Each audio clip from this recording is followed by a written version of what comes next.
Cake ఎలాగుంటుందో చూడండి అందరూ ఆతృతగానా. అగల cake కనబడియండి. Okay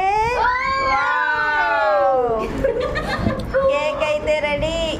vanilla pastry. ఏది శామిల్ పేరేదిరా? పేర్లు రాసుకోకూడదు, అందరూ కట్ చేసేస్తాం అనమాట. అందుకే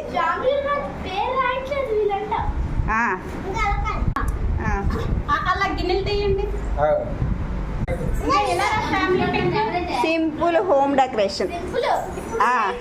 సింపుల్ బ్యాక్గ్రౌండ్. మమ్మీ సన్ను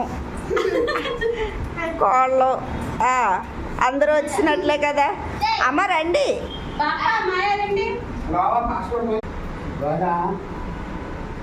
ఇల్లు తీసేవేయాలి ప్లేటు.